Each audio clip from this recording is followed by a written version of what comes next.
이제 좀 괜찮은 길이 좀 나왔네요.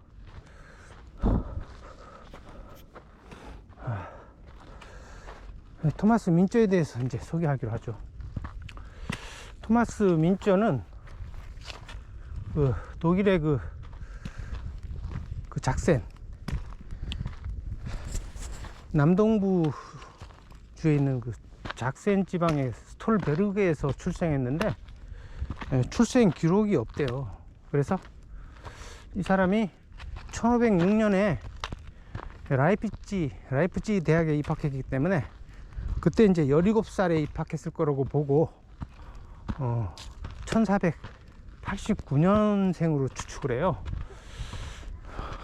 이 사람이 이제 라이프치히 대학을 졸업하고 그 후에 이제 1512년에 프랑크푸르트 대학에서 공부하고 그 다음에 브란덴부르크 그쪽으로 가서도 또 신학 공부를 해요.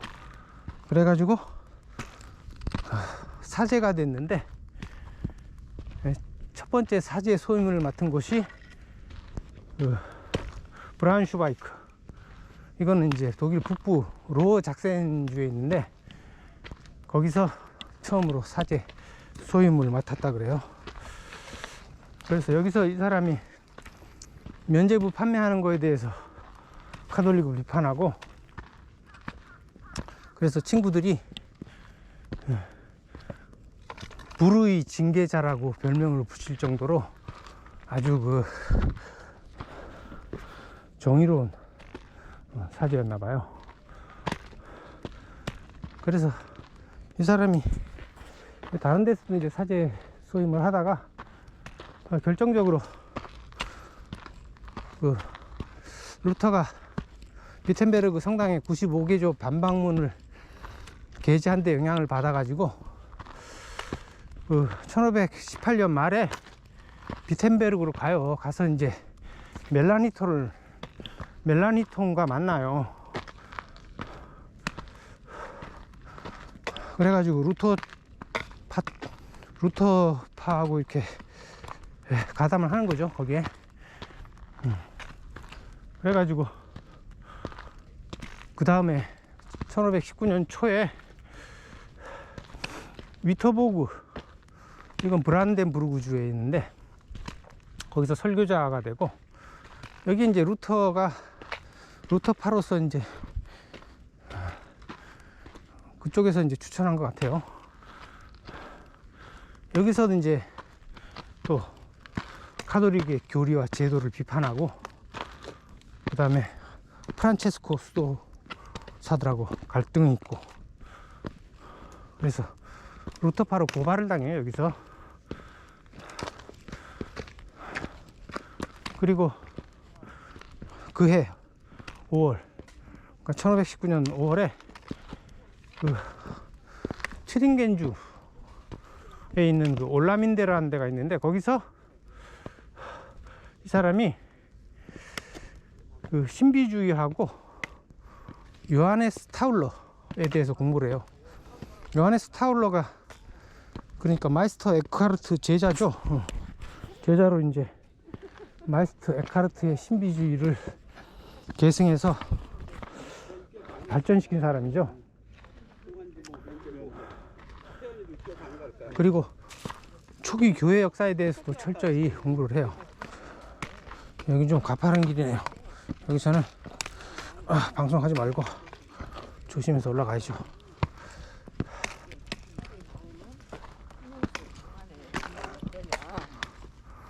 스틱을 앉으면 좀 무리가 가고 무릎에. 그러니까 얘 아빠는 이상하다. 토마스 민저가 1519년 6월에 그 라이프치히 논쟁이란 게 벌어지는데, 그러니까 루터파하고 카톨릭 사이에 논쟁이 벌어져요. 거기에 이제 루터파에서 칼슈타트가 나오고 카톨릭 쪽에서는 에크라는 신부가 나오는데, 거기에 이제 토마스 민처도 참여를 해요. 그 다음에 이제 그해 겨울 내내 그 작센 아날트주라고, 작센주 바로 위에 있는데 거기에 보이리츠 수녀원에 들어가 가지고 겨울 내내 요하네스 타울러하고 하인리 수소에 대해서 연구를 해요. 둘 다 그러니까 마이스터 에크하르트의 제자로서 신비주의, 예? 신비주의자고, 그 다음에 자유성령 운동, 그 다음 그건 형제단 운동이라 그러는데, 그것도 형제단 운동이라고도 하는데, 그 형제단 운동을 한 사람들이죠. 여기에 대해서 또 연구를 했어요. 그 다음에 이제 다음해 5월에, 그러니까 1520년 5월에 루터가 추천해가지고 그 작센주에 쯔비카우라는 도시가 있는데 공업도시예요. 거기에 성 마리엔 교회의 사제가 돼요. 근데 이 쯔비카우라는 도시가 이게 자본주의가 막 나타나기 시작한 도시예요. 이게 거기에 이제 은강하고 탄광이 있어가지고, 그걸로 이제 탄광이 아니라 은강하고 철광이 있어가지고 거기서 돈 번 사람들이 많이 생겼어요. 그래가지고 자본주의 초기 형태가 나타난 도시였는데, 그러다 보니까 이제 양극화 현상이 나타났어요. 그 빈민하고 부자들 간에 이제 갈등이 나타났죠. 그런 걸 이제 민저가 체험하게 되고, 거기에 또 맨발 수도회가 있었는데 그 수도회하고도 갈등을 벌여요. 그해 10월에 이제 그 민저가 교회를 옮기는데, 그 같은 쯔비카우에 있는 성 카타린 교회의 사제가 돼요. 거기는 이제 주로 광부들하고 수공업자들이 신자들이라 가지고 가난한 사람의 교회예요. 아까 그 성 마리엔 교회는 귀족들의 교회고, 그래서 이 사람이 그 귀족들의 교회인 성 마리엔 교회의 그 사제가 에그라누스라는 사람이었는데, 이 사람하고 갈등을 벌여요. 이 사람도 그러니까 루터파이긴 한데 좀 카톨릭 쪽으로 이렇게 끼운 좀 이상한 사람이에요. 그래가지고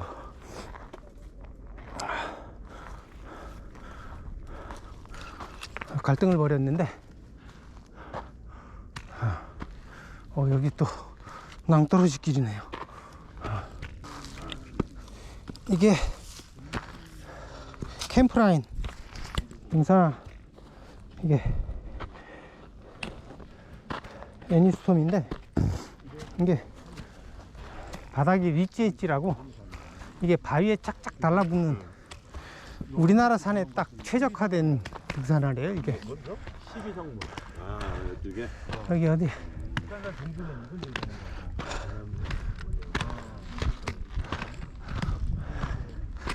쪽두리봉 밑에 온 것 같아요. 지금이 시간이 1시 21분이니까 일단 점심 먹을 시간이 됐는데, 쪽두리봉이 눈앞에 있어요. 쪽두리봉 올라가서 점심 먹도록 하겠습니다.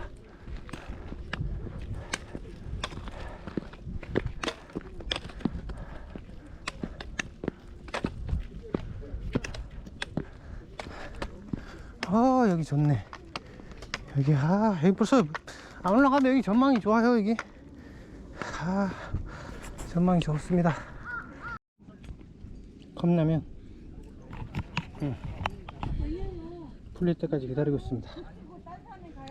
오늘 전망을 한번 볼게요.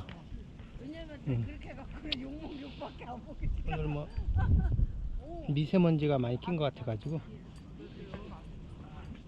뿌옇긴 한데, 라면이 먹을만하게 풀렸습니다. 국물까지 싹 비웠습니다. 컵라면 한 개로 모자랄 것 같아 가지고 이거 초콜릿 바 빅빅을 하나 사왔습니다. 설악산 가서 먹으려고 사왔는데 설악산 못 갈 것 같으니까 여기서 먹어 치워야겠습니다. 평소에 이런 거 잘 안 먹는데 너무 달아가지고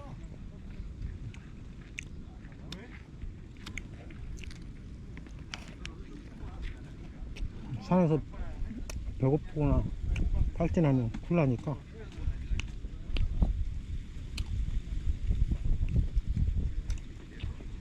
준비하고 먹어두는 게 좋을 것 같아요. 미리미리. 여기서 컵라면 먹고 물 마시고 있습니다. 빅빅도 다 먹고 여기까지 올라오는데 1시간 정도 걸렸고 한 30분 점심 먹고 여기서 내려갑니다. 내려가는 게 아니라 비봉 능선 쪽으로 타려고 합니다.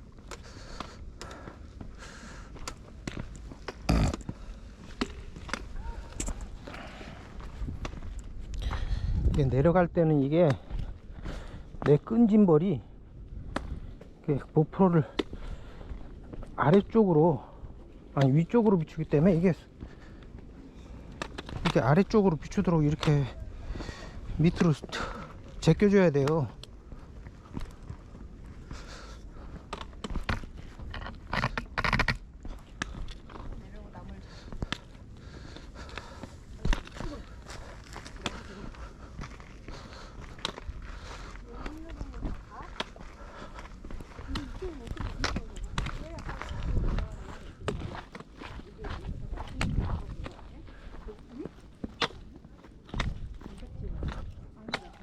맛있어. 금방 가는 거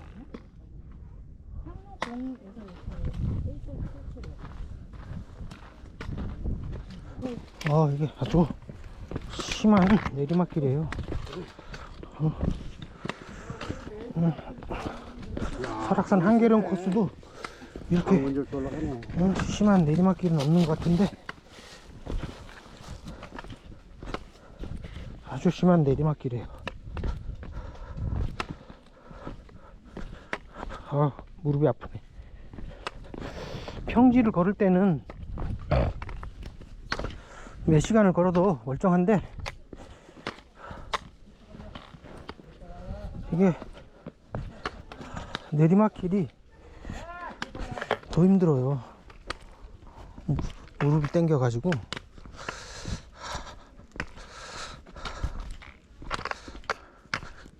옛날에 군대에서 그것도 설악산에서 다쳤는데 양구에서 그 21사단에서 근무했기 때문에 RCT 훈련으로 인제까지 원정을 간 거예요. 그래가지고 거의 뭐 100km 행군을 했는데 너무 중화기 중대라 가지고 20kg짜리 그 박격포를 메고 다녀야 되니까 이게 무릎에 무리가 와가지고 오른쪽 무릎이 그때 다쳤어요. 그때 다친 게 이게 평생 가네요. 평생. 여기도 뭐 한계령보다 험했음 험했지 쉽지는 않네요. 한계령은 이런 발길이 없어요. 앞는 길이 없어. 다 그래도 너덜길이 큰 돌들이 이렇게 많이 깔린 데가 있어서 그렇지 이런 암릉이 없어요. 뭐 암벽등반이네.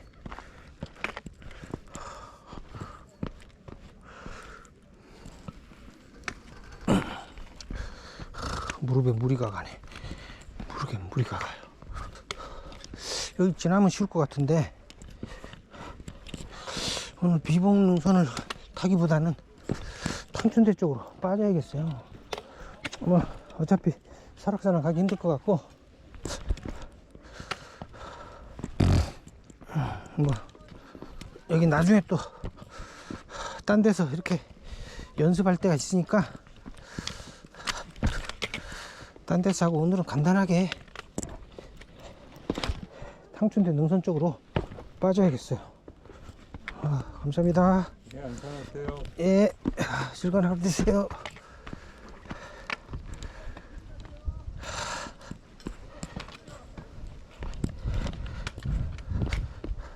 딱 저분 매너가 있으시네. 원래 산에서는 내려오는 사람 먼저예요.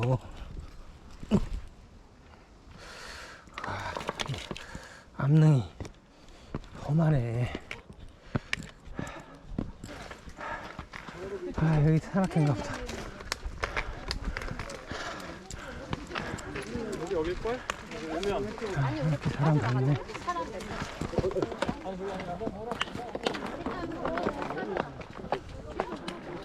맞아. 혹시 처음 생각하면 엄청 불편해. 뒤에 또 있어? 산악회. 옛날 생각나네요. 젊은 애들.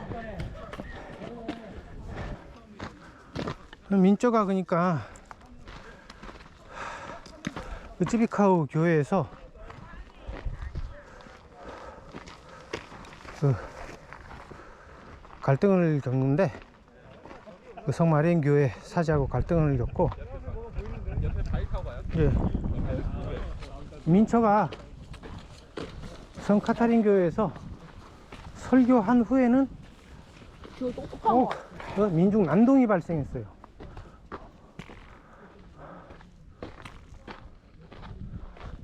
그리고 여기서 쯔비카우에서 그 쯔비카우의 예언자들이라고 이쪽 그 노동운동을 하는 지도자들이 있었는데 이 사람들이 그 신비주의자였어요. 그래가지고 여기서도 또 기처가 신비주의의 영향을 받아요. 그래서 여기서 이제 그 민처의 신학이 사회 정치적인 기초를 다지게 돼요. 그런데 민처가 설교할 때마다 이게 민중 난동이 발생하니까 이제 시의회에서 민처를 해고를 해요. 그래가지고 1521년 4월 16일 날 민처가 쯔비카우를 떠나요. 떠나서 이제 보헤미아로 가는데 이날이 그러니까 4월 16일 날이 그 민중 폭동이 일어난다는 소문이 있어가지고 민처가 시위에서 민처를 쫓아내요. 그래서 그해 여름에 이제 보헤미아로 가는데 여기서 이제 민처가 아직까지 그때까지는 우토파였기 때문에 환영을 받아요. 보헤미아가 그러니까 그 100년 전에 이미 그 후스파가 그 장악을 했죠. 인정을 받아가지고 이 사람들도 개신교였기 때문에 환영을 받아요. 그래가지고 6월 24일 날 프라하에서 설교를 하는데 이 설교에 아주 유명하게 돼요. 그런데 근데 후스파에서도 이게 강경파는 사실은 그 위클리프의 교리에 충실한데 그 온건파가 카톨릭이나 다름없었죠. 사실 별 차이도 없는 건데 그 정치적인 이유로 이제 독립한 거죠. 그래서 민처의 신비주의하고는 안 맞는 거죠, 이게. 그래가지고 이 사람들하고 갈등을 일으켜요. 그리고 당연히 거기 카톨릭하고도 갈등을 일으키고. 이거 험하네. 응? 쉽지가 않네.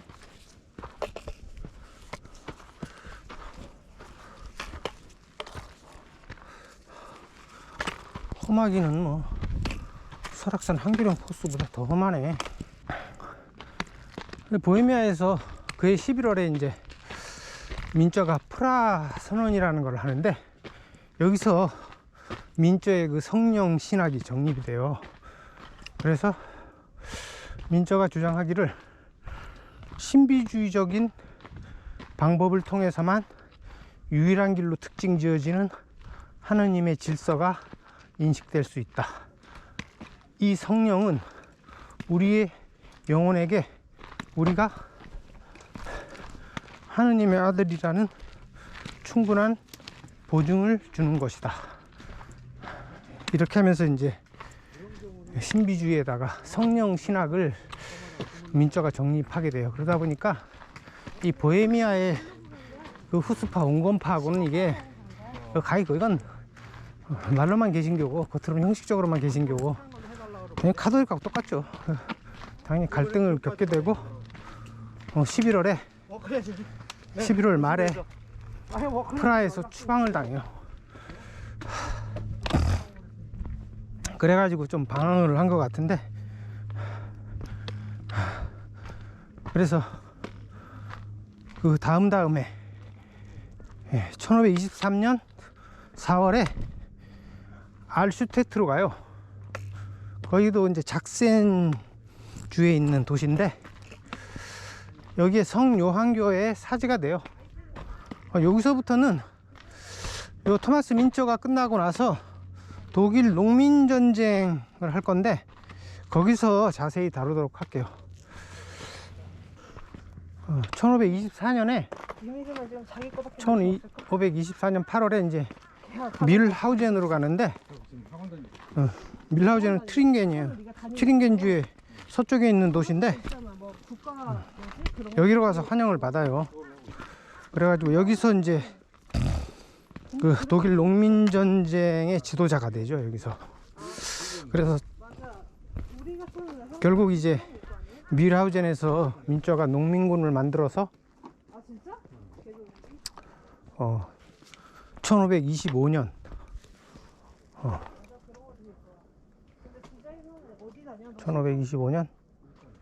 5월 15일 날 그 밀하우젠에서 농민군 300명을 이끌고 그 트링겐 북부에 있는 프랑켄하우젠으로 원정을 가요. 원정을 가서 거기서 루터파 영주들 군인들하고 싸워가지고 그쪽 지역에 이제 농민군 6천하고 같이 합류해가지고 그 영주들 군대하고 싸우는데 뭐 상대가 안 돼요. 이게 전력이 그쪽은 막 수만 병력이고 이 농민군은 7천밖에 안 돼가지고 6천 정도, 6천이라고 봐야죠. 거기서 이제 뭐 제대로 싸워보지도 못하고 이제 거기서 참패하는데, 그래서 5월 27일 날 처형을 당해요.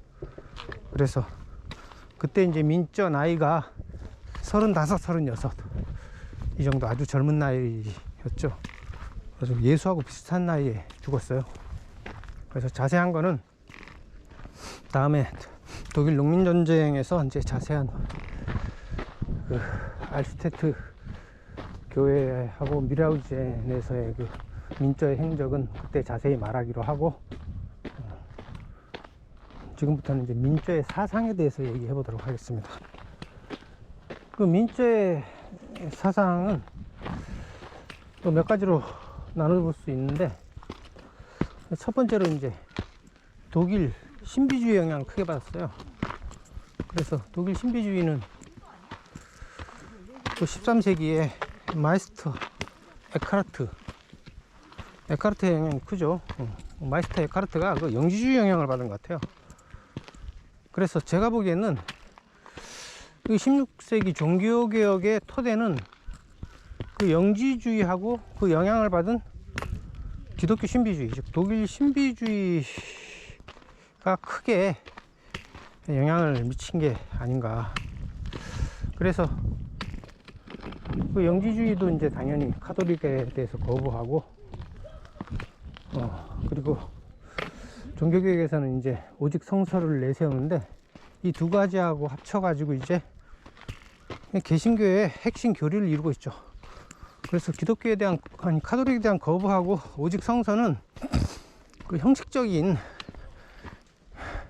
교리고, 그 종교개혁에 내면 깊숙이 있는 그 사상적인 토대는 영지주의라고 봐요.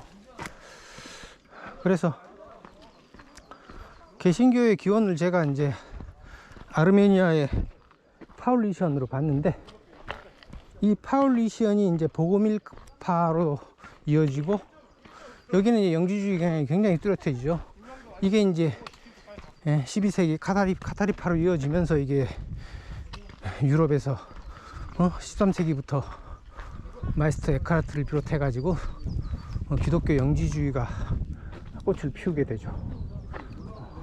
그러면서 이제 자유성령 운동이라든지 새로운 헌신, 이런 이제 형제단들이 많이 나타나면서부터 이렇게 신비주의 공동체가 기독교의 기반을 이루게 되죠. 그래서 이 민초하고 루터 모두 그 신비주의 영향을 많이 받았는데, 루터는 이제 자기가 기득권을 옹호하기 위해서 신비주의를 배반한 거죠. 전 시간에 마이스터 에카르트에 대해서 알아보면서 신비주의에 대해서 좀 알아봤는데,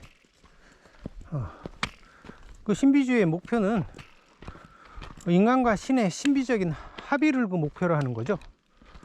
그래서 내면의 하나님, 즉 신성과의 합의를 추구하는 것이에요. 암릉이 너무 또 나오네. 암릉이 너무 많네. 너무 많아. 이러면 설악산보다 이게 더 험했으면 험했지. 덜하진 않아요. 저기가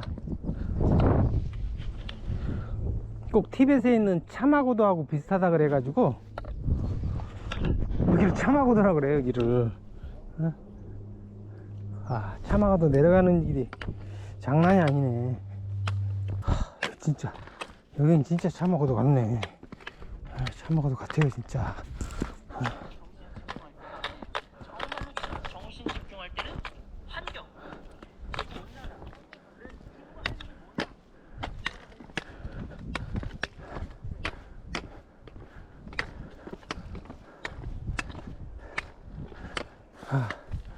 여기 성이 나오는데, 이게 탕춘대성 같은데요. 탕춘대성.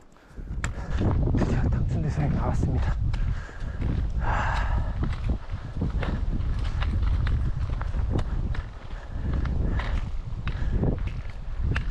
바람이 부네. 이제 맨발로 벗었습니다. 여기서부터는 이제 길이 다 평탄한 길이라 스틱도 필요 없고, 그냥 고프로를 핸드폰으로 고프로를 그냥 들고 가면 돼요. 마이스터 에카르트에 의하면은, 마이스터 에카르트는 이제 내면의 불꽃을 강조하죠.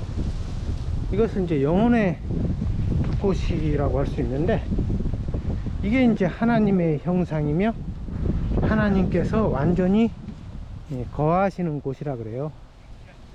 그래서 이게 그 중세 보편 논쟁에서 그 아벨라르의 그 완화된 실제론하고 비슷해요 이게.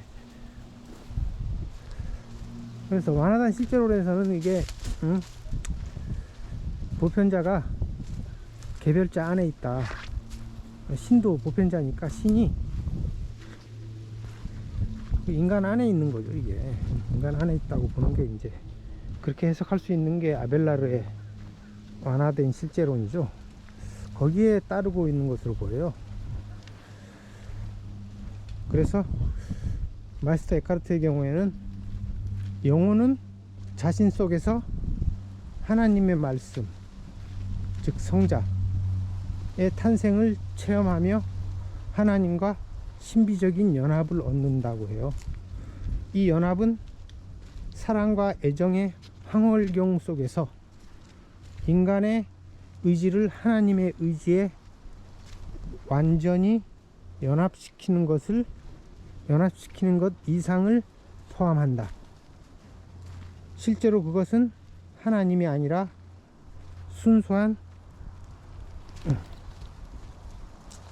신성의 심연과 형언할 수 없는 연합이다. 이게 이제 하나님을 또 부정하는 것 같기도 하고 상당히 그 에로틱한 표현이죠. 이게 민초의 경우에는 우리는 육체를 가진 인간이지만 그리스도의 성육신을 통해 믿음으로 우리도 신이 될 것입니다. 더 나아가 우리는 그리스도를 통해 완전히 변화되었습니다. 그래서 이 땅에서의 삶이 하늘의 삶으로 변했습니다. 이렇게 이제 그 민저가 신앙의 명백한 폭로란 책을 썼는데 거기에 나와요. 민저의 이제 신비주의 경우에는 정신이 신비주의와 결합된 신학을 근거 지어주는 원리가 된다. 정신만이 신을 직관한다. 따라서 문자적 의미가 아니라 영적 의미만이 계시를 올바로 해석한다. 이렇게 봐요. 여기 길이 좀 안 좋네. 길이 좀 좋을 줄 알았더니 너무 일찍 왼발로 뻗었어요. 그래서 민저는 하나님을 두려워함은 경외심을 가지고 하나님의 불가해성을 절실하게 깨닫는 것을 의미한다고 해요. 여기 험하네.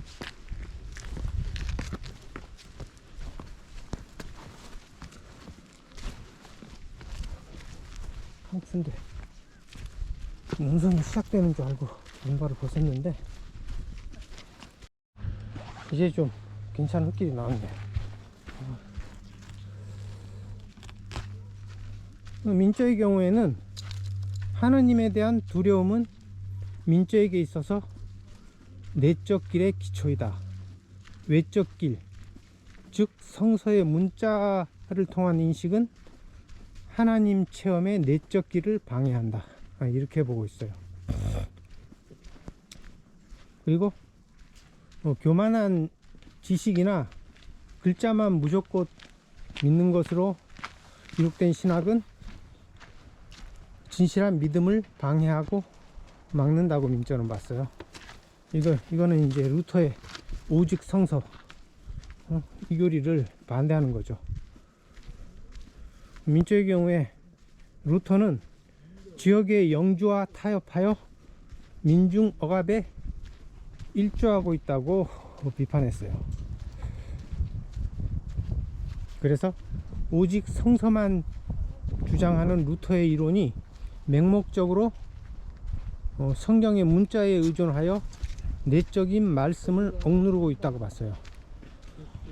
민저는 예배에서 무엇보다 중요한 것은 말씀을 단순히 전달하는 것이 아니라 오히려 공동체를 신비적 경험으로 인도하는 것이다. 이때 그리스도의 수단에 중심적 가치가 부여된다고 봤어요. 루터는 이제 오직 성서만을 주장했는데 이게 유대교적 개념이라고 그랬죠. 그리고 이게 카톨릭에서 처음으로는 오리게네스가 주장하긴 했는데 그 중세에 유명론이 그 보편자는 없다고 보는 거니까, 이름만 있다고 보는 거니까, 신도 보편자니까 신도 실제하지 않고 이름만 있는 것이라고 주장하는 것이죠. 그래서 신은 그 이름 뒤에 숨어 있다고 봤어요. 그래서 이걸 숨은 신이라 그러는데, 이 루터는 여기에 반대하고 신은 성서를 통해 계시된다고 주장해요. 그래서 오직 성서에 따를 것을 주장하고, 근데 이렇게 되면 이제 가장 쉽게 빠지기 쉬운 함정이 이제 문자주의에 빠지는 거죠. 이게 문자주의에 빠져가지고 지구의 역사가 6000년이라고 주장하고 좀 어거지스러운 주장을 하게 되죠. 근데 모든 걸 성서에 의존하자고 주장하는데 사실은 3일체도 성서에 없어요. 그 요한복음에 뭐 있다 그러는데 그것도 나중에 무릎에 끼워 넣은 거라는 설이 팽배하고, 따지고 보면 성서에 따르자면 삼일체도 없어요. 삼일체는 또 개신교도 또 삼일체 안 믿으면 또 이단으로 몰아붙이죠. 그리고 이게 귀족주의라는 거예요. 또 그 당시에 16세기에 대부분이 문맹이고 글을 아는 거는 귀족들하고 성직자밖에 없는데, 예? 그 성서가 있어봤자 뭐 읽을 수 있는 사람들은 귀족들밖에 없죠.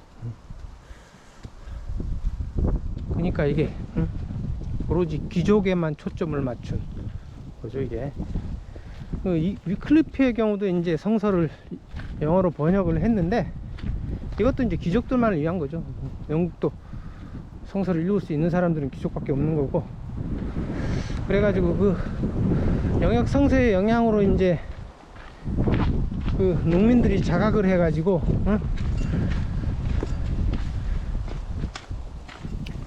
그 농민의 난을 와트 타일러 난이 일어났죠. 일어나니까 그 위클리프는 그거는 자기하고 관련이 없다고 부정을 해요.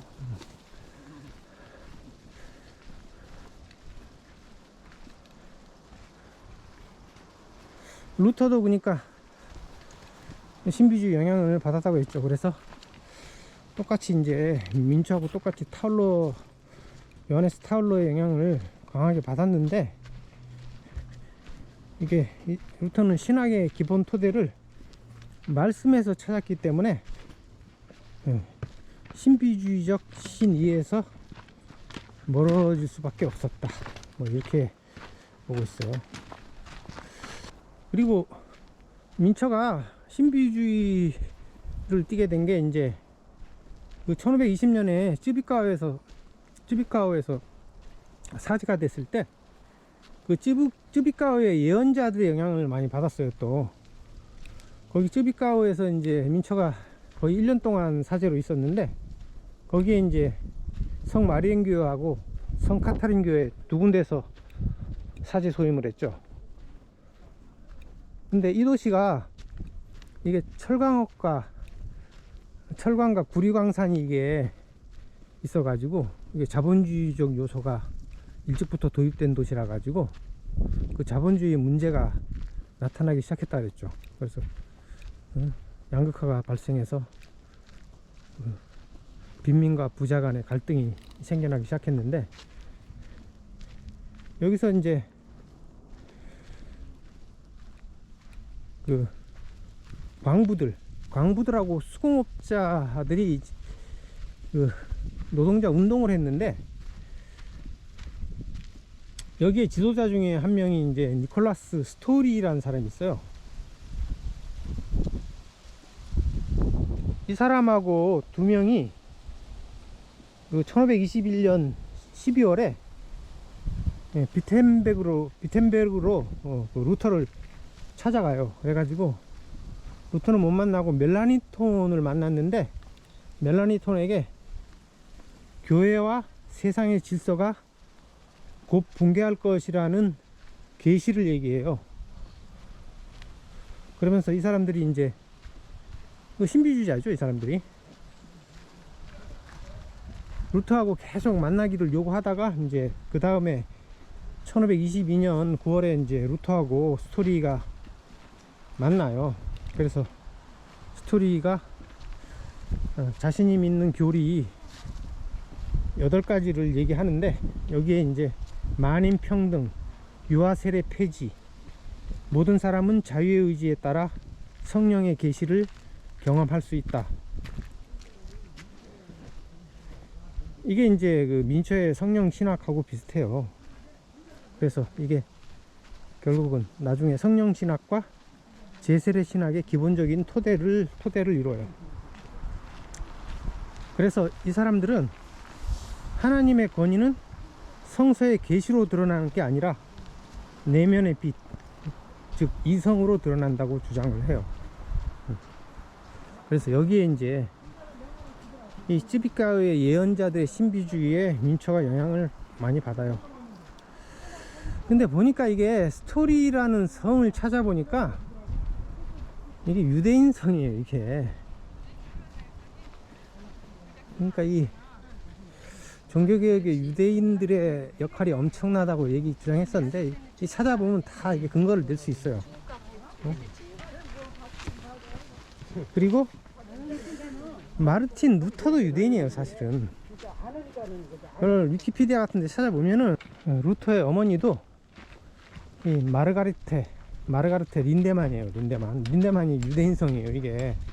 요즘 우리나라에서도 TV에 그 다니엘 린데만이라는 사람이 많이 나오죠. 그 사람이 자기가 유대인이고, 자기도 옛날에 나치 시대라면 아우슈비츠 수용소에 갇혔을 거라고 얘기하죠. 유대인들이, 그러니까 정통적인 유대인들은 모계 혈통을 따르기 때문에, 루터의 어머니가 유대인이면은 루터는 정통 유대인이죠. 또 웃긴 게, 아까 얘기한 그 60년대 민권운동의 그 마르틴 루터 킹 목사도 이게 마르틴 루터죠, 같이. 근데 그러니까 이 종교개혁의 마르틴 루터도 사실은 배후의 유대인들의 조정을 받은 게 아닌가, 그렇게 강하게 추정을 할 수 있고, 더 웃긴 거는 그 60년대 민권운동의 그 마르틴 루터 킹 목사도 마르틴 루터인데, 이 사람도 결국은 뒤 배후에 유대인들이 이 민권운동을 배후에서 조정한 것으로 보이죠. 그런 데서 배후에 유대인들이 조정했다는 공통점이 있어요, 이게. 희한하게. 근데 이름도 희한하게 또 같아요.